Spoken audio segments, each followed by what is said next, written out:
Two head coaches fired in the NFL yesterday, Tony Sparano in Miami and Todd Haley in Kansas City. And as Mike, you interviewed John Clayton last night on SportsCenter when we anchored together, and the sense that we got from John is the reason these moves were made now. You might say to yourself, well, why bother doing that now? There's 3-4 games left in the season. Let these guys coach it out.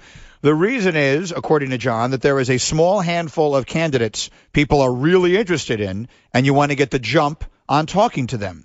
And I think the first name that tends to come to mind, and we've heard it connected to Miami a million times, is Bill Cowher. I think that's the thing. He has said he plans to stay there. People continue not to believe him.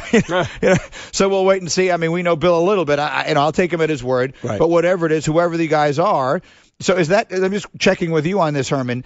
That would be the etiquette? Like if there's an interim situation, if Miami calls you now, Todd Bowles is the interim. Everyone knows it's the interim. Right. The owner could talk to somebody, and that's okay within the etiquette of it? Yeah, and because you don't really have a head coach, and that gives you an opportunity to go out. But here again, there's still a process.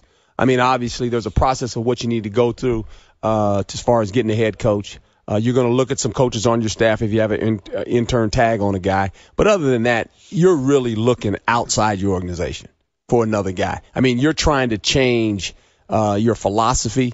As far as how you're going to play football, how you're going to go about scouting. I mean, all of a sudden, a lot of things come into this. You have a GM in place. If he's not leaving, you have a scouting department in place. That's the next thing that has to happen. All of a sudden, you remove the head coach. Okay, that's great. Who's the next guy coming in? Well, if you still have the GM and the personnel department there as far as how you scout, college scouts and professional players, you have to mess with this head coach. I mean, he's got to be on the same page of how you're doing things. Yeah.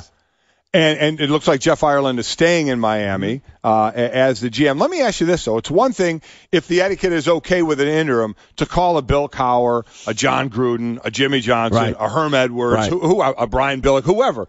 They're in the media. How much behind the scenes goes on where they try and contact current coaches? Oh. And how much of that current coach is returned to those teams as far as interest, whether it's through agents or whatever? Well, you can always call people's agents. That's kind of how it works. You call people's agents and you figure out guy's contract is at the end of his contract. Does he like it there? I mean, there's a lot of different things. You mentioned Jeff Ireland. Generally, GMs stay, scouting departments stay. Why? Because they've already looked at players. Right. You generally don't get rid of those guys until after the draft. Because that's how it works, because they have all the information. Remember, they've been going out on colleges and looking at players.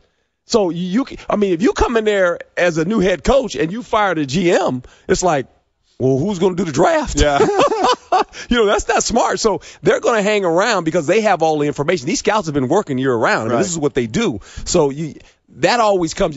Head coaches get fired before Christmas. If you're going to change the scouting department, they get generally let go after the draft. Well, here's the two things we think we know. Kansas City, they're a nuts and bolts football operation. Mm-hmm. Smells like Jeff Fisher. That's just the name that you're going to hear his name everywhere. You obviously absolutely are. And then Miami, that's a glitz owner. He wants glitz. He wants red carpet glitz. And by glitz, I mean just basically star power. Bill Cowher's a star. Sure. He's the unglitziest human being walking the face of the planet, but he's a star. Right. And I think that the owner there would love that. I think you'd think of two guys. One would be our guy as well. Isn't John Gruden that as well? Yes. Yeah. He's a draw like that. But I'm with you, Cowher. Cowher is that guy every year, who can try and get Bill Cowher, out of the chair.